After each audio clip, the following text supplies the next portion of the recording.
Hello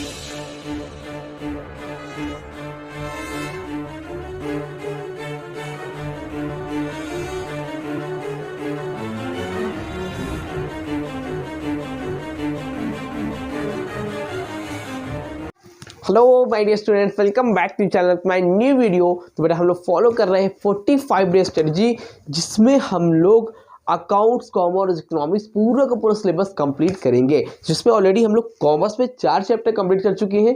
पहला business environment, capital fix and working, sources of finance और आपका एक कंज्यूमर प्रोटेक्शन चैप्टर। आज हम लोग कंप्लीट करेंगे चैप्टर नंबर 4, जिसका नाम है बैंकिंग लेटेस्ट ट्रेंड। क्या नाम है? Banking latest trend. चलो जल्दी से स्टार्ट करते हैं और चैप्टर को कंप्लीट करते हैं। देखो बेटा, जब हम लोग बैंकिंग करते हैं, यानी कि बैंकिंग में पैसे के लेन देन होता है, पैसे का ट्रांजैक्शन होता है, पैसा जमा होता है, लोग लोन वगैरह देते हैं, दुनिया भर की चीज़ें होती हैं। फिलहाल हमें बैंकिंग में जो ट्रेंड चलता है, जो सिस्टम होते हैं, फॉलो होते हैं, वो हमें इस चैप्टर में पढ़ना है। सबसे पहले जो बेटा हमें पढ़ना है वो क्या है? आरटीजीएस। अब देखो, पैसा जब हम लोग ट्रांसफर करते हैं, बच्चा पैसा समझते हो? पैसे मतलब आपको एक जगह से दूसरी जगह पैसे ट्रांसफर करने। भाई मैं रहता हूँ इलाहाबाद में हूँ, कोई रहता है लखनऊ में, तो अब प्रयागराज से, इलाहाबाद से लखनऊ पैसा ट्रांसफर करना है, आगरा ट्रांसफर करना है, दिल्ली करना है, मुंबई करना है, या पैसे को ट्रांसफर करना है, उसके लिए 2 सिस्टम होते हैं बैंक में। दो एक तरह से कह सकते हो सॉफ्टवेयर होते हैं, जिसको हम लोग बोलते हैं, एक होता है आरटीजीएस और दूसरा होता है बेटा एनईएफटी। क्या होता है? एक होता है आरटीजीएस और दूसरा होता है एनईएफटी। तो पहले हम बात करते हैं आरटीजीएस की। आरटीजीएस का फुल फॉर्म होता है रियल टाइम ग्रॉस सेटलमेंट। क्या होता है? Real time gross settlement. अब और एक होता है एनईएफटी। एनईएफटी का फुल फॉर्म होता है national electronic fund transfer system. ठीक है, इसको भी हम लोग बाद में बात करेंगे। अब देखो आरटीजीएस में होता क्या है, देखो लिखा क्या है, पहले बुकिश लैंग्वेज देख लो। It is an online fund transfer system. क्या है? एक ऑनलाइन फंड ट्रांसफर सिस्टम है कि जो ऑनलाइन के थ्रू आप पैसा ट्रांसफर कर सकते हो, where in the amount involve is ₹2 lakh और मोर। लेकिन मिनिमम कम से कम 2 लाख रुपए तो होने ही चाहिए, अदरवाइज तो पैसा ट्रांसफर नहीं होगा। अगर आप आरटीजीएस का यूज़ करते हो तो एटलीस्ट 2 लाख रुपए होना चाहिए। और उसका मतलब क्या है? ऑनलाइन के थ्रू पैसा ट्रांसफर करना। समझ में आ रही बात? अब ये फैसिलिटी जो लोग लेते हैं ना, तो उनके पास कम से कम 2 लाख रुपए होने चाहिए। एक तो ये हो गया, ठीक। अब इसके फीचर्स क्या क्या होते हैं, देखो फीचर्स में सब पढ़ोगे तो और डिटेल में समझ में आएगा। RTGS transactions are processed individually. RTGS का जो ट्रांजैक्शन होता है वो इंडिविजुअली प्रोसेस होता है। मतलब जैसे मान लो मैं गया, मुझे आरटीजीएस करना था, मैंने कहा भाई साहब देखो, मुझे ये कानपुर में एक बैंक है, ये भैया के अकाउंट में 5 लाख रुपए ट्रांसफ़र करने अर्जेंट है, मतलब करने हैं, अर्जेंट है कि नहीं है, मुझे आरटीजीएस के थ्रू करने। आरटीजीएस में क्या होगा? पहली बात तो 2 लाख रुपए होना चाहिए, 2 लाख से ज़्यादा है ट्रांसफ़र हो जाएगा। आरटीजीएस से क्या होगा? तुरंत ट्रांसफ़र हो जाएगा, मतलब विद इन 30 मिनट्स, मैक्सिमम वो बोलते हैं 30 मिनट्स, नहीं तो 1 मिनट के अंदर आपका पैसा क्या होगा, जहां भी आप ट्रांसफ़र कर रहे हो, लखनऊ, कानपुर, आगरा, वो पैसा ट्रांसफ़र हो जाएगा इंडिविजुअली। अब इसमें पढ़ोगे तो सिर्फ बैचेस में होता है, इसमें एक साथ नहीं होता है, इसमें 10-10 लोगों का एक साथ होता है। लेकिन इसमें क्या होता है बेटा? इंडिविजुअली। मैं गया बैंक में, मैंने कहा बैंक भैया पैसे जमा करो, बैंक ने पैसा लिया और बैंक ने क्या कर दिया? जमा कर दिया। समझ में आ रही बात? ये हो गया आपका पहला फीचर। दूसरा क्या है? RTGS facilities only by CBS enabled bank branches.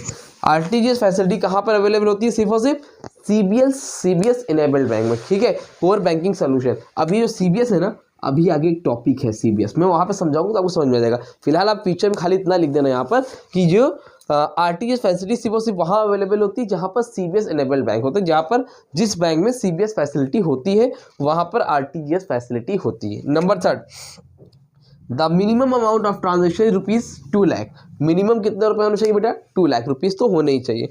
Number 4, fees charge for RTGS transaction vary from bank to bank. अब भाई देखो, बैंक पैसा ट्रांसफ़र करेगा, मैं 5 लाख रुपए लेके गया, मैंने कहा पैसा ट्रांसफ़र करो, तो अब जब बैंक ट्रांसफ़र करेगा ना तो कुछ ना कुछ चार्जेस लेता है, 20 रुपये, 50 रुपये, 100 रुपये, 200 रुपये, इस तरह से लेता है। तो अलग अलग बैंक के अलग अलग होते हैं, तो वही बोल रहा है कि ट्रांजेक्शन क्या होते हैं? वेरी करते हैं from bank to bank. I hope आपको यहाँ तक क्लियर हुआ होगा। ठीक है, आगे बढ़े। एनईएफटी। एनईएफटी का फुल फॉर्म होता है national electronic fund transfer system. क्या होता है? National electronic fund transfer. ठीक है, समझ में आ रही बात? ये हो गया। तो एनईएफटी क्या है? लिख लो कहीं पे, बोल रहा हूँ लिख लो, लिख नहीं रहा हूँ, नेशनल इलेक्ट्रॉनिक फंड ट्रांसफर। ठीक, अभी क्या है? It is an online fund transfer system. क्या है बेटा? ये ऑनलाइन फंड ट्रांसफर सिस्टम है। ये भी था सर, ये भी है। डिफरेंस क्या दोनों में? डिफरेंस है भैया, ये अमीरों के लिए था यार, मतलब समझ रहा हूँ, अमीरों के लिए। हिस्सों को याद लिख लेना, अमीरों के लिए, रिच लोगों के लिए था, बड़े बड़े अमाउंट ट्रांसफ़र करने वालों के। ये हम गरीबों के लिए 5 रुपये 50 रुपये 500 रुपये 2000 रुपये 5000 रुपये हम लोगों के लिए। समझ में आ रही बात? तो मतलब it is online for system in the amount involve is less than ₹2 lakh. मतलब यहाँ पर तब मिनिमम 2 लाख या उससे ज़्यादा, यहाँ पर क्या है लेस देन 2 लाख। मतलब आप अगर 100 रुपये भी जमा करने जाओगे तो 100 रुपये भी आपका जमा हो जाएगा। 2 लाख से कम होना चाहिए, मिनिमम 2 लाख से कम करना है आपको तो आप NEFT के थ्रू करोगे। लेकिन अगर आपको 2 लाख से ज़्यादा करना है या 2 लाख करना है, कम से कम 2 लाख करने, तो आप RTGS की फैसिलिटी का यूज़ करोगे। इतनी बात समझ में आई कि नहीं आई? क्लियर है? चलो इसका फीचर देखो। NEFT transaction are settle in batches. NEFT transaction किस में सेटल होते हैं बेटा? बैचेस में होते हैं। मतलब यहाँ पर देखो बेटा इंडिविजुअली लिखा था ना, यहाँ पर क्या लिखा है? बैचेस लिखा है। बैचेस का मतलब ही यही होता है कि जो ट्रांजेक्शन सेटल होते हैं इंडिविजुअली नहीं होते, बैचेस। मतलब जैसे मैं गया, मैंने 2000 रुपये दे दिए, जमा कर दिया, फिर कोई और आया उसने 10,000 दे दिया, फिर कोई आया उसने 1 लाख रुपए जमा कर दिया। अब जब 5-6 लोग का हो गया ना तो उसका एक सिस्टम होता है कि एक दिन में 5 बार होगा, थोड़े थोड़े लोग होगा, तो उसको क्या बोलते हैं? बैचेस में। एक साथ नहीं होता, इंडिविजुअली नहीं होता है। 5-5 लोग का 10-10 लोग का एक साथ होता है, उसको हम लोग क्या बोलते हैं? बैचेस। तो NEFT में जब ट्रांजेक्शन करते हो बैचेस में होता है। कॉमन सी बात है, इसमें ज़्यादा अमाउंट होता है तो एक बार में हो जाता है। अब इसमें कोई 100 रुपये आया तो 100 रुपये क्या यूज़ करना, कम से कम 10,000। तो जब ज़्यादा लोग का पैसा हो जाता तो एक साथ ट्रांसफर कर देता, यानी कि बैचेस में। ठीक, उसके बाद नो मिनिमम वैल्यू। कोई मिनिमम वैल्यू नहीं है भैया। मतलब यहाँ पर 2 लाख चाहिए था ना, यहाँ पर नहीं चाहिए। नंबर 3 इंक्रीज इन केस लिखा है, सॉरी क्या है? INCAS in case one does not have bank account. बोल रहा है अगर कोई ऐसा है, रुको मैं रेड मार्कर ले लेता हूँ ताकि आपको अलग से दिखे। बोल रहा है in case one does not have bank account, अगर कोई ऐसा है जिसके पास बैंक अकाउंट नहीं है, the maximum amount that can be transferred through NEFT system is 49,999, यानी कि 49,999। कह रहे हैं कि अगर कोई पर्सन है इसका बैंक अकाउंट नहीं है, जैसे मान लो ये एक पर्सन है मिस्टर रमेश। अब ये मिस्टर रमेश के पास क्या है? बैंक अकाउंट नहीं है, लेकिन इनको पैसे ट्रांसफ़र करने हैं, किसी को ट्रांसफ़र करने हैं। मान लो ये है मिस्टर रमेश ट्रांसफ़र कर रहे हैं मिस्टर राहुल को। अब मिस्टर रमेश मिस्टर राहुल को पैसा ट्रांसफ़र करेंगे, लेकिन इनके पास बैंक अकाउंट नहीं है, तो मैक्सिमम 49,999 रुपये ट्रांसफ़र कर सकते हैं, ज़्यादा नहीं कर सकते। हाँ, खुद का अकाउंट है तो आप 50 भी कर सकते हो और 2 लाख रुपए तक ट्रांसफ़र कर सकते हो। लेकिन अगर आपका सिस्टम जो है NEFT नहीं है तो फिर वहाँ पर नहीं कर सकते हो। अगर आपका अकाउंट नहीं है तो आप ट्रांसफ़र नहीं कर सकते हो। आपका अकाउंट होगा तभी आप ट्रांसफ़र कर सकते हो। अगर अकाउंट नहीं है तो 49,999 से ज़्यादा नहीं कर सकते। Number 4 NEFT facilities only by NEFT enable bank branches. NEFT facility कहाँ अवेलेबल होती है? Only by NEFT enable bank. जैसे यहाँ पर अवेलेबल तो जहाँ पर CBS इनेबल बैंक था, उसी तरह NEFT इनेबल बैंक, जहाँ पर NEFT फैसिलिटी होगी, NEFT इनेबल बैंक ब्रांच होगा, वहीं पर NEFT फैसिलिटी अवेलेबल होती है। आई होप आपको यहाँ तक क्लियर होगा और इसका नोट चाहिए रहेगा तो टेलीग्राम चैनल ज्वाइन करो, वहाँ पर मैं नोट्स अपलोड कर रहा हूँ। ऑलरेडी मैं 3 चैप्टर की कर चुका हूँ। ठीक है, तो जाओ और नोट्स जाके डाउनलोड कर लो। कोई डाउट हो तो कमेंट सेक्शन में कॉन्टैक्ट कर लो। और उसके साथ अगर मुझसे पर्सनली पढ़ना चाहते हो, अगर आप मुझसे ऑनलाइन के थ्रू, जिसमें आप मुझसे पढ़ सकते हो, कांटेक्ट कर सकते हो, गूगल मीट से कर सकते हो, जूम के थ्रू कर सकते हो, तो आप मेरे कांटेक्ट नंबर है 8957250045 पे कांटेक्ट करके आप पर्सनली भी मुझसे आप लोग क्लासेस ले सकते हो। ठीक है, अकाउंट्स हो, कॉमर्स हो, चाहे इकोनॉमिक्स हो, तीनों में से कुछ भी आप पढ़ सकते हो। ठीक है, आई होप आपको कुछ ना कुछ क्लियर होगा। स्क्रीनशॉट लेना, स्क्रीनशॉट लो, फिर आगे हम लोग बात करते हैं कि हमें क्या देखना है। चलिए स्क्रीनशॉट लो। हाँ तो बेटा चलो जल्दी से आगे बढ़ते हैं और अब देखते हैं कि ई बैंकिंग क्या होता है। ई बैंकिंग यानी कि इलेक्ट्रॉनिक बैंकिंग। ठीक है, तो electronic banking is banking over the internet. मतलब जो ट्रांजेक्शन्स होते हैं इंटरनेट के थ्रू होते हैं या कंप्यूटर PC के थ्रू होते हैं, उसको हम लोग क्या बोलते हैं? इलेक्ट्रॉनिक बैंकिंग बोलते हैं। सिंपल से तो लिख के आना, electronic banking is banking over the internet. मतलब इलेक्ट्रॉनिक बैंकिंग वो बैंकिंग होती है जो इंटरनेट के थ्रू होती है। समझ में आ रही बात? क्लियर है? ठीक है, अब देखो इसके बेनिफिट क्या है। पहला बेनिफिट, कंज्यूमर गेट 24 आवर्स से 365 डेज अ ईयर सर्विसेज। मतलब कंज्यूमर को क्या मिलता है? 24 घंटे फैसिलिटी मिलती है। ठीक है, और 365 डे पूरे साल अवेलेबल रहता है, कभी भी आप ट्रांजेक्शन वगैरह ऑनलाइन के थ्रू कर सकते हो। Consumer get transaction from cities office and even travelling they need not to bank. मतलब आप कहीं भी हो, घर पे हो, ऑफिस में हो, आप ट्रैवलिंग करो, कहीं भी करो, आपको बैंक जाने की जरूरत नहीं है, पैसे को ट्रांसफर कर सकते हो, कोई आपको भेजना चाहे तो पैसा भेज भी सकता है। Number third, customers feel sense of security. Customer feel करता है क्या, सेंस ऑफ सिक्योरिटी, उसको सिक्योर फील होता है, उसको कैश जैसे बहुत ज़्यादा अमाउंट है तो जेब में पॉकेट में रख के जाने की जरूरत नहीं है, तो वो जो है ऑनलाइन के थ्रू कर लेगा, मोबाइल के थ्रू हो जाएगा, यानी कि आपको टेंशन नहीं होती है कि कोई चोरी तो ना कर लेगा, कोई बैग हमारा छीन तो नहीं लेगा, ये सारी दिक्कत आपकी खत्म। नंबर फोर्थ पॉइंट है आपका unlimited access to the bank increases customer satisfaction. मतलब अनलिमिटेड एक्सेस मिलता है, आप कई बार जितनी बार चाहो अनलिमिटेड टाइम आप पैसे अगर ट्रांसफर कर सकते हो, इतना कोई रोक वगैरह नहीं होती। ठीक, आगे है forms of E banking. E banking के क्या क्या फॉर्म्स है, कितने उसके अंदर आते हैं, देखो पार्ट।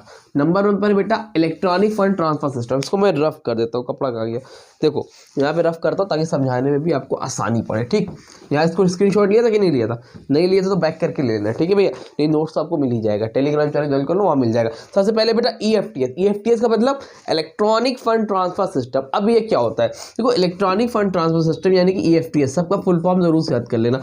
EFTS का मतलब ये होता है कि जैसे आपके जो आप मान लो, आपने कभी देखा होगा कि आपकी पेंशन आती है, आपके घर में दादाजी होंगे, कोई रिटायर्ड हो गया होगा, दादी जी होंगी, पेंशन आती है ना, सैलरी वगैरह आती है, वेजेस वगैरह आते हैं, है ना, तो वो किस में आते हैं, आपके अकाउंट में आते हैं। आपने देखा होगा अगर 1 तारीख को सैलरी आनी है तो 1 तारीख को सैलरी आती है, पेंशन अगर 5 तारीख को आनी है तो 5 तारीख को पेंशन अपने आप आ जाती है। या फिर आपने देखा होगा आपने कोई लोन लिया हुआ है, क्या लिया बेटा, लोन लिया हुआ है, या फिर आपने मान लो कोई चीज़ की आपको EMI देनी है, लोन की भी EMI होती है, उसका इंटरेस्ट देना है वगैरह वगैरह, जो भी मान लो, है ना, इस तरह से वो अलग अलग चीज़ होती है। आपने कार ली है, आपको उसकी EMI देनी, मंथली इंस्टॉलमेंट वगैरह देनी है, ठीक है। तो आपने देखा होगा कि अपने आप पैसा आपका क्या हो जाता होगा, डायरेक्ट डेबिट हो जाता हो। डेबिट मतलब पैसा क्या होता है, कट जाता है। अगर आपने कहीं से लोन वगैरह लिया है तो जैसे ही डेट आएगी उसकी EMI अपने ऑटोमेटिक क्या होगी, अपने आपके बैंक अकाउंट से कट जाएगी। और जब आपकी पेंशन आनी होगी, सैलरी आनी होगी, तो डायरेक्ट क्या हो जाएगी, क्रेडिट हो जाएगी। पैसा जब बैंक में आता है क्रेडिट होता है, पैसा कटता है तो डेबिट होता है, तो ये क्या होता है, ऑटोमेटिकली हो जाती है, आपको कुछ करना नहीं है। आपने एक बार बता दिया कि भैया आप एक काम करो, मेरे अकाउंट में इस तारीख को पैसा कट कर लिया करो, या अगले ने बता दिया इस तारीख को आपके बैंक में पैसा भेजना है इस अकाउंट नंबर में, तो आपको कुछ करना नहीं है, ऑटोमेटिकली पैसे क्या हो जाएंगे, डेबिट हो जाएंगे, या फिर ऑटोमेटिक पैसे क्या हो जाएंगे, क्रेडिट हो जाएंगे। किसमें, इलेक्ट्रॉनिक फंड ट्रांसफर सिस्टम में। मतलब इसमें आपको कुछ करने की जरूरत नहीं है, आपके लिए क्या है, इजीली, ये बहुत कन्वीनियंस है। आप एक बार बैंक अकाउंट बैंक में मेंशन करा दो, अपने आप पैसे आपके ट्रांसफर हो जाया करेंगे या पैसे रिसीव्ड हो जाया करेंगे। Is that clear? ये होता है EFTS। नोट ले लेना, उसमें एक बार रीड कर लेना। नंबर 2 आता है आपका ऑटोमेटिक टेलर मशीन। अच्छा, इसके इलेक्ट्रॉनिक फंड ट्रांसफर सिस्टम के कुछ फीचर्स भी दिए हुए हैं। क्या दिए भाई, एडवांटेज दिए हुए हैं।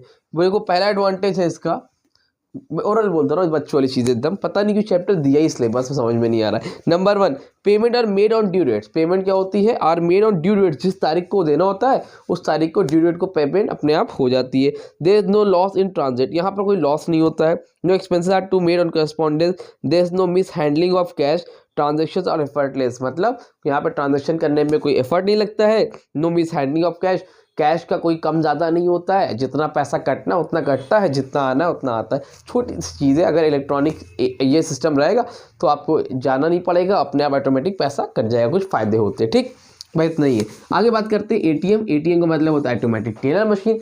अब इसमें क्या बताया जाए भाई, ये एक ऑटोमेटिक टेलर मशीन होती है जिसमें आप पैसे को 24/7 जाके आप ATM से अपने आपके करीब में जो ATM होगा वहाँ से पैसे को विड्रॉ कर सकते हो। क्लियर? 2 लाइन की मीनिंग है, याद करके आना, बहुत मुश्किल है कि ये सब आए, अब तो इतना इजी पेपर आने से नहीं रहा। आगे debit card, credit card, important topic, इसको देख लेना। होता इजी है लेकिन इसमें केस क्वेश्चन बना के देगा कि भैया एक पर्सन ऐसा है तो वो पैसे शॉपिंग कर रहा है तो कौन सा कार्ड यूज़ करेगा, मतलब इस तरह से बना के देगा, इसलिए समझ लो इसको अच्छे से। डेबिट कार्ड और क्रेडिट कार्ड क्या होता है, देखो पहले तो डेबिट कार्ड और ATM कार्ड अलग होता था। आज के टाइम में डेबिट कार्ड ही आपका ATM कार्ड भी होता है और डेबिट कार्ड भी होता है, शॉपिंग कार्ड भी होता है। पहले क्या होता था कि डेबिट कार्ड आपके शॉपिंग वगैरह आप करने जाते हो तो आप वहाँ पर शॉपिंग के लिए अपना कार्ड स्वैप करते हो ना, उसको हम लोग क्या बोलते हैं, डेबिट कार्ड। आपने शॉपिंग कर ली तो आपने कार्ड से पेमेंट कर दी, आपको कोई भी बिल पे करने हैं आपने कार्ड के थ्रू कर दिए, वो क्या होता है, डेबिट कार्ड होता है।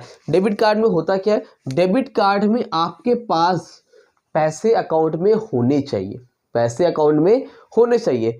पहले पैसे होंगे तभी आपका ट्रांजैक्शन होगा। अगर मान लो आपके अकाउंट में पैसे नहीं है, 10 रुपये आप ट्रांजैक्शन 100 रुपये कर रहे हो, तो फिर वो डेबिट कार्ड आपका काम नहीं करेगा। ठीक, क्रेडिट कार्ड में भी सेम है।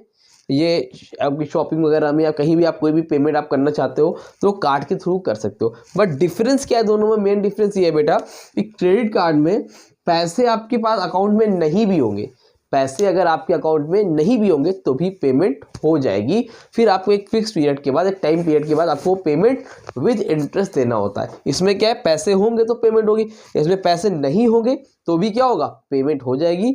बस आपको बाद में क्या करना होगा, उस पर कुछ टाइम के बाद, 1 महीने 2 महीने, नॉर्मली 45 डेज होता है, उतने टाइम के बाद आपको विद इंटरेस्ट पेमेंट करनी होगी। होता है क्रेडिट कार्ड। क्रेडिट कार्ड के लिए आपके अकाउंट में पैसा होना जरूरी नहीं होता है, जबकि डेबिट कार्ड में जरूरी होता है। आगे देखो टेली बैंकिंग। टेली बैंकिंग का इसका डिफरेंस जरूर से याद कर लेना, बहुत इंपॉर्टेंट है भैया, बहुत इंपॉर्टेंट है, बहुत आता है इसका डिफरेंस। और एक एनईएफटी वर्सेस आरटीजीएस भैया, ये दो तो डिफरेंस इतना इंपॉर्टेंट है कि क्या ही मैं बोलूँ। ठीक, आगे बात करते हैं टेली बैंकिंग के बाद। अरे sorry, tele banking. Tele banking क्या होता है भैया? टेली बैंकिंग मतलब होता है, अब तो बहुत मोस्टली यूज़ नहीं होता है ये, पहले क्या होता था, आप कॉल करोगे एक नंबर पे, टोल फ्री नंबर होता है बैंक अकाउंट का, जिस अकाउंट में आपका बैंक है। अगर आपका मान लो एसबीआई में है तो आपने टोल फ्री नंबर कॉल किया तो आपको वो कॉल के थ्रू आपको बता देंगे कि आपके अकाउंट में कितने बैलेंस है, लास्ट 5 ट्रांजेक्शन आपने पैसे कहाँ कहाँ ट्रांसफ़र किए, कहाँ कहाँ से पैसे आए हैं, सारी इन्फॉर्मेशन आपको मिल जाएगा। ठीक है, आगे बात करते हैं सीबीएस यानी कि कोर बैंकिंग सॉल्यूशन, और बहुत ही ज़्यादा इंपॉर्टेंट टॉपिक है, ध्यान से समझना, 1-2 नंबर में देखने को मिलता है। सीबीएस का फुल फॉर्म याद कर लो पहले, तो कोर बैंकिंग सॉल्यूशन। अब ये क्या होता है? कोर बैंकिंग सॉल्यूशन का मतलब होता है कि मान लो मैं रहता हूँ प्रयागराज में, ठीक, हमारे प्रयागराज में एक एरिया है करेली, एक एरिया है सिविल लाइंस, ठीक है, एक एरिया है रामबाग। अब ये अलग अलग एरिया है, तो हुआ क्या, करेली में भी एसबीआई की एक ब्रांच है, स्टेट बैंक ऑफ इंडिया की, सिविल लाइंस में भी एक एसबीआई है, और रामबाग में भी एक स्टेट बैंक ऑफ इंडिया है भाई, ये भी है। 3 जगह अलग अलग जगह पर एसबीआई है। ठीक है, अब मैंने ओपन कराया अपना बैंक अकाउंट करेली में, ठीक, लेकिन अगर मैं कभी सिविल लाइंस में हूँ और पैसे वहाँ से विड्रॉ करना चाहता हूँ, अकाउंट मेरा ये वाली ब्रांच में, कौन सी, करेली वाली, लेकिन मेरा मन हो रहा है या मैं जो नीड है अर्जेंट, मैं सिविल लाइंस में हूँ, तो मैं पैसे यहाँ से भी विड्रॉ कर सकता हूँ, या फिर मुझे पैसे जमा करने हैं तो मैं यहाँ पे जमा कर सकता हूँ, रामबाग वाले से कर सकता हूँ। कहने का मतलब आप सिर्फ और सिर्फ अगर कि आपके बैंक में जिस बैंक में आपने अकाउंट खुलवाया है उस बैंक में कोर बैंकिंग सॉल्यूशन यानी कि सीबीएस फैसिलिटी अवेलेबल है, तो आप सिर्फ उस ब्रांच के अकाउंट होल्डर नहीं होते हो, है ना, कस्टमर नहीं होते उस बैंक के, आप पूरी की पूरे जितने भी बैंक होंगे बैंक के होते हैं, नदर देन ब्रांच, आप ब्रांच के ना होके पूरे के पूरे बैंक के होते हो। किसी भी ब्रांच में आप जाओगे आप पैसे को विड्रॉ कर सकते हो या फिर डिपॉजिट कर सकते हो। समझ में आ रही है? इसमें लाइन भी यही लिखी है, एक बार सुन लो। Under the system a customer becomes customer of the bank, customer of branch मतलब becomes customer of the bank, customer of the bank, bank का customer, rather than customer of branch, rather than customer of branch. इतनी बात समझ में आई कि नहीं आई? ठीक है, लास्ट बचा 7 पॉइंट पे एसएमएस अलर्ट। एसएमएस अलर्ट भाई देखो, पैसा कटता है या पैसे आते हैं, आपने कभी एटीएम से पैसे निकाले, कहीं पेमेंट हुई, तो आपके अकाउंट में मुझे जिस मोबाइल नंबर जो लिंक होता है उस पर मैसेज आता है कि आपके अकाउंट से ये इतना इतना पैसा कट गया भैया, उसको क्या बोलते हैं, एसएमएस अलर्ट बोलते हैं। आई होप आपको क्लियर हो गया होगा, कुछ नोट करने लायक तो है नहीं, रफ कर दूँ। चलो आगे बात करते हैं हम लोग बैंक ड्राफ्ट की। इसकी बात करते हैं बेटा, बैंक ड्राफ्ट। 1 सेकेंड रुकना बस। हाँ तो बेटा चलो जल्दी से आगे बढ़ते हैं और देखते हैं अपना नेक्स्ट टॉपिक जिसका नाम है bank draft. One of the most important topic है, इसको जरूर से बोर्ड एग्जाम में देख के जाना, ठीक है। अब ये बैंक ड्राफ्ट होता क्या है? देखो, bank is a cheque drop by a bank on its own branch और सम अदर बैंक। देखो मैं तुमको समझाता हूँ पहले एग्जाम्पल के साथ। देखो बैंक ड्राफ्ट क्या होता है, बैंक ड्राफ्ट जो होता है वो जिसको हम लोग डिमांड ड्राफ्ट के नाम से भी जानते हैं। पहले क्या बोलते हैं इसको हम लोग, डिमांड ड्राफ्ट के नाम से भी जानते हैं। कहाँ लिख दूँ यहाँ पर, डिमांड ड्राफ्ट के नाम से भी इसको हम लोग जानते हैं, और साथ ही साथ इसको हम लोग शॉर्ट में डीडी भी बोलते हैं। क्या बोलते हैं? डीडी। डीडी का मतलब क्या होता है? Demand draft. ठीक है, अब समझो डिमांड ड्राफ्ट का मतलब क्या है। जब हमें कुछ जगह पर पेमेंट करनी होती है तो बहुत से लोग क्या होते हैं, बहुत से इंस्टीट्यूशन ऐसे होते हैं, बहुत से कंपनी ऐसे होती है जो ट्रांजैक्शन हमसे कैश में नहीं लेती है या चेक के थ्रू नहीं लेती। वो क्या बोलते हैं, वो बोलते हैं कि हमें डीडी चाहिए, यानी कि डिमांड ड्राफ्ट बना कर दो, तब हम क्या करेंगे, आपका जो है पेमेंट एक्सेप्ट करेंगे। नॉर्मली ये जो स्कूल की फ़ीस वगैरह भी या कॉलेज वगैरह में हम लोग फीस वगैरह सबमिट करते हैं तो वहाँ पर डीडी अक्सर बनता है, हम लोग डिमांड ड्राफ्ट के जरिए से एक्सेप्ट करते हैं। अब ये होता क्या है, जैसे मान लो मैं हूँ, समझना बात को, मैं हूँ, अब मुझे अपने बैंक में 1,00,000 रुपए अपनी कॉलेज की फ़ीस सबमिट करनी है। कितने रुपीज़, 1,00,000 रुपीज़। तो उन्होंने बोला बेटा कैश नहीं चाहिए, मुझे डीडी चाहिए। तो मैं क्या करूँगा, मैं जाऊँगा अपने बैंक जहाँ भी मेरा अकाउंट होगा, अगर नहीं भी है तो भी मैं जाऊँगा बैंक जाऊँगा। अगर अकाउंट है मेरा खुद का तो मेरे बैंक में से जो पेमेंट होगा अकाउंट में जो पैसा होगा उसमें से पैसा कट जाएगा, जितने का भी डीडी बनवा। अगर 1,00,000 का बनवा रहा हूँ और मेरे बैंक अकाउंट में 1,00,000 रुपए है तो वो पैसा कट जाएगा। अगर नहीं है तो मुझे वहाँ पर 1,00,000 रुपए देना पड़ेगा, उसके बाद कटेगा। ठीक है, अब तो मैंने क्या किया, मैं बैंक गया, मेरे अकाउंट में 1,00,000 रुपए थे पहले से, वो पेमेंट कट गई। बैंक ने क्या किया, वो डीडी बना दिया, किसके नाम से, जिसको आप ट्रांसफ़र कर रहे हो। मान लो कोई स्कूल कॉलेज का नाम है देवप्रयाग, तो मुझे देवप्रयाग में पेमेंट करनी थी, तो मैं देवप्रयाग के नाम, जिसके नाम से आप डीडी बनवा रहे हो, जिसको आप पेमेंट करने चाह रहे हो, तो उसके नाम से आप क्या बनवा दोगे, डीडी बनवा दोगे, यानी कि बैंक ड्राफ्ट बनवा दोगे, उसके नाम से आपको बन गया। आपके अकाउंट से पैसा कट जाएगा और आपको डिमांड ड्राफ्ट मिल जाएगा, यानी कि उसके नाम पे ट्रांसफ़र हो जाएगा। आप फिर क्या करोगे, वो डीडी लोगे, जिसको देना है आप जाके उसको पे दे दोगे, फिर वो कैश पैसा क्या कर लेगा, विड्रॉ कर लेगा। कहने का मतलब डिमांड ड्राफ्ट किसी पर्टिकुलर के नाम से बनता है और उसके नाम पे क्या होता है, आप जाके उसको दे दो, वो जो भी आपको चिट्ठा मिलता है, चिट्ठा मतलब जो पेपर मिलेगा वो आप जाके ड्राफ्ट जाके दे दो, फिर वो अपने नाम पे ट्रांसफ़र कर लेगा। अब इसका फ़ायदा क्या है समझो, सबसे बड़ा फ़ायदा ये है कि आपने देवप्रयाग के नाम से ट्रांसफ़र किया। आप मान लो किसी मिस्टर अमित के नाम से आपने पैसे ट्रांसफ़र किए, तो अब मान लो कभी वो डीडी गिर जाता है, रास्ते में खो जाता है, चेक खो जाएगा तब भी पेमेंट हो जाती है। लेकिन अगर मान लो डीडी कहीं रास्ते में गिर गया, डिमांड ड्राफ्ट कहीं रास्ते में गिर गया, है ना, तो उससे कोई नुकसान की बात नहीं है, क्योंकि जिसके नाम पर वो डीडी बना है सिर्फ और सिर्फ उसी को पेमेंट होगी, अदरवाइज किसी के नाम पर पेमेंट नहीं होने वाली है। स्क्रीन में पूरा है रहा है कि नहीं आ रहा, हाँ, तो उसके किसी और के नाम पे वो पेमेंट नहीं होने वाली है, जिसके नाम से डीडी बना है उसी के नाम से होगी। तो वही बोल रहा है कि bank drive cheque draw by a bank, कौन करता है इसको ड्रॉ, बैंक करता है ऑन इट्स ओन ब्रांच, या तो खुद की ब्रांच से या फिर सम अदर बैंक से। It is payable to the person named it in on to his order. ठीक है, ये पेमेंट करते हैं किसको, पर्सन पे, उसके ऑर्डर पर, खुद से नहीं करते। जब वो बोलता है कि भैया डीडी चाहिए, it is payable on demand, किस पे बनता है ये, पेबल पे। एक लाइन इसमें और ऐड कर लो, it is also known as demand draft. क्या लिख दोगे इसमें, it is also known as demand draft. ठीक है, समझ में आ रही बात कि नहीं आ रही। अब इसके फीचर्स देख लो, इसमें लिखा नहीं मैंने, लिखा है पहले money can be easily and safely from one place to another through a bank draft. Bank draft के थ्रू पैसा एक जगह से दूसरी जगह ट्रांसफर हो जाता है इजीली। अब भाई मैंने एक छोटा सा कागज़ बना लिया, छीन भी लोगे, कोई चोर वगैरह छीन भी लेंगे, कोई नुकसान की बात नहीं है। Number 2, the issuing bank charges some commission for a bank draft. इसमें क्या बोल रहा है, कुछ कमीशन चार्ज करता है, बैंक ड्राफ्ट जो हम लोग बनवाते हैं उसके लिए कुछ कमीशन चार्ज करता है, कौन, बैंक। भाई 1,00,000 का बनाया तो ले लेगा, 100-200 रुपये दे दिया जाएगा। फिर क्या, there is no danger of dishonour of bank draft, यहाँ पर कोई डेंजर नहीं है डिसऑनर होने का। देखो क्यों नहीं है डिसऑनर, क्यों नहीं है भाई, चेक डिसऑनर हो जाता है, क्यों डिसऑनर हो जाता है, चेक बाउंस क्यों होता है, अगर अकाउंट में पैसा नहीं है तो चेक कैंसिल हो जाएगा। लेकिन इसमें क्या है, डीडी बनता ही तभी है जब हमारे अकाउंट में पैसा होता है, अगर पैसा नहीं है भाई साहब हमारे अकाउंट में तो डीडी बनेगा ही नहीं। समझ में आ रही बात। तो ये हो गए इसके फीचर्स, नोट्स ले लेना, फीचर्स में लिखे रहेंगे। ठीक है, आगे बात करते हैं जो आपकी शायद बुक में नहीं हो, जिसकी बात पुरानी बुक हो, कि ये नए टॉपिक ऐड हुए हैं अपने सिलेबस में, एक बार चाहे मैच कर लेना। Digital banking, UPI unified payment interface, और थर्ड है बेटा ई वॉलेट। तो इसकी मीनिंग है सिलेबस में, इसको देख लो अच्छे से।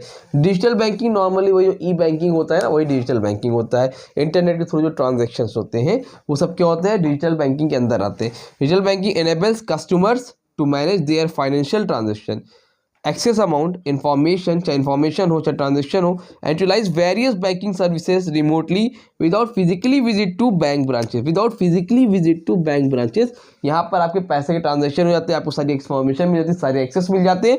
Without physically visit to bank branches, आपको बैंक ब्रांचेस में विजिट करने की ज़रूरत नहीं होती है। यूपीआई यूनिफाइड पेमेंट इंटरफेस, ये क्या होता है, यूपीआई यूपीआई का मतलब सिंपल भाषा में बोलूँ बेटा, जब आप एक मोबाइल से दूसरे मोबाइल में जो ट्रांजेक्शन करते हो ऐप के थ्रू, उसको हम लोग क्या बोलते हैं यूपीआई। आपने नाम सुना हो जीपे ऐप, फोन पे, गूगल पे, ये सब का नाम सुना है कि नहीं सुना है, पेटीएम, वो सब क्या है, वही तो है यूपीआई। तो it is use and on mobile devices, कब यूज होता है, मोबाइल डिवाइसेस पे, to instantly transfer funds between two bank accounts. मतलब दो अलग अकाउंट्स में क्या होता है, पैसा ट्रांसफर होता है यूपीआई के थ्रू। अब वो होता है सेम ही बैंक हो, मेरा भी यूनियन बैंक, आपका भी यूनियन बैंक, तो मेरे पास में यूपीआई था, आपका क्यूआर कोड लेके मैंने ट्रांसफर कर दिया, वो यूपीआई में आता है। Number third, e wallet. E wallet क्या होता है, आपने ये देखा है, इस तरह से होता है, डेबिट कार्ड लिखा रहता है, वीज़ा करके, रुपए करके, देखा कि नहीं देखा। जरा क्रेडिट कार्ड भी होता है। तो आप लोग ने जो हाथ में, आपके हाथ में होता है ना, वो क्या होता है, डेबिट कार्ड होता है, आपको मिलता है जो एटीएम वगैरह निकालते हो। उसी तरह सेम एक कार्ड और होता है डेबिट कार्ड, लेकिन उसको हम लोग क्या बोलते हैं, ई वॉलेट, क्योंकि उसको निकाल नहीं सकते, वो कार्ड आपको मिलेगा, वो मोबाइल के अंदर ही रहता है, आपको सेम वही चीज़ रहेगा, लेकिन उसको हम लोग क्या बोलते हैं, इसलिए इलेक्ट्रॉनिक वॉलेट बोलते हैं। Just same, just like a debit card, यानी कि डेबिट का एटीएम का क्रेडिट कार्ड, बट ये आपके उसमें मोबाइल के अंदर ही रहता है, उसमें भी आपके पेमेंट वगैरह हो जाती है। उसमें आपको कार्ड नंबर याद होना चाहिए, सीवीवी याद होना चाहिए, पिन डालिए, आपका काम हो जाएगा। प्रोटेक्शन कैसे होता है इसमें, उसमें आपको पासवर्ड मिलता है, उसके थ्रू सारी चीज़ें ट्रांजेक्शन होती हैं। E wallet is a type of electronic card which is use for transaction made online through a computer और अ स्मार्टफोन। कंप्यूटर या स्मार्टफोन के थ्रू ट्रांजेक्शन इसमें होते हैं, इसको हम लोग बोलते हैं ई वॉलेट। आई होप आपको समझ में आया होगा। इन तीनों की मीनिंग जरूर से नोट कर लेना, समझ लेना, और कोई दिक्कत हो तो कमेंट सेक्शन में, इंस्टाग्राम पे कांटेक्ट कर लेना, स्क्रीनशॉट लेना है तो ले लो। इसी के साथ ये चैप्टर कंप्लीट। हम लोग नेक्स्ट वीडियो में बात करेंगे मैनेजमेंट चैप्टर के बारे में, साथ ही हमारा कैश फ्लो वगैरह तो चल ही रहा है, अच्छे से पढ़ते रहो। कोई डाउट हो तो कमेंट सेक्शन में, इंस्टाग्राम में कांटेक्ट कर लो। मिलते हैं न्यू वीडियो में, तब तक के लिए थैंक यू सो मच।